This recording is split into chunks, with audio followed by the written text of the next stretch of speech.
ಚಾಮರಾಜನಗರದ ಹನೂರು ತಾಲೂಕಿನ ಸುಳ್ವಾಡಿ ವಿಷಪ್ರಸಾದ ದುರಂತ.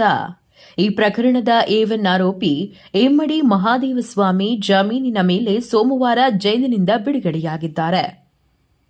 ಮೈಸೂರು ಜೈಲಿನಿಂದ ಎಮ್ಮಡಿ ಮಹಾದೇವಸ್ವಾಮಿ ಜಾಮೀನಿನ ಮೇಲೆ ಬಿಡುಗಡೆಯಾಗಿದ್ದಾರೆ.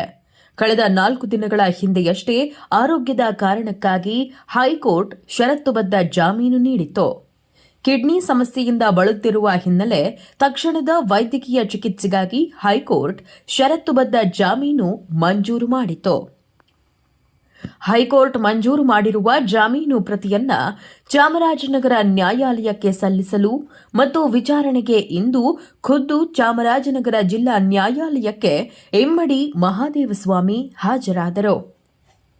ಕಾವಿ ಧರಿಸದೆ ಶ್ವೇತ ವಸ್ತ್ರಧಾರಿಯಾಗಿ ನ್ಯಾಯಾಲಯಕ್ಕೆ ಹಾಜರಾದ ಸ್ವಾಮೀಜಿ ವಿಚಾರಣೆ ಮುಗಿಸಿ ತೆರಳಿದ್ರು. ಎಮ್ಮಡಿ ಮಹಾದೇವಸ್ವಾಮಿಯನ್ನ ವಕೀಲ ಸಿದ್ಧಾರ್ಥ್ ಕರೆತಂದಿದ್ರು. ಇನ್ನು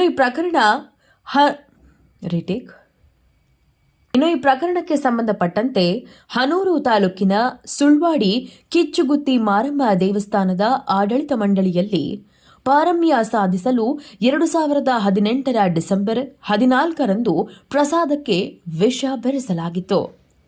ವಿಷ ಪ್ರಸಾದ ಸೇವಿಸಿದ್ದ 17 ಮಂದಿ ಭಕ್ತರು ಸಾವನ್ನಪ್ಪಿದ್ರು. 123ಕ್ಕೂ ಅಧಿಕ ಮಂದಿ ಅಸ್ವಸ್ಥರಾಗಿದ್ರು.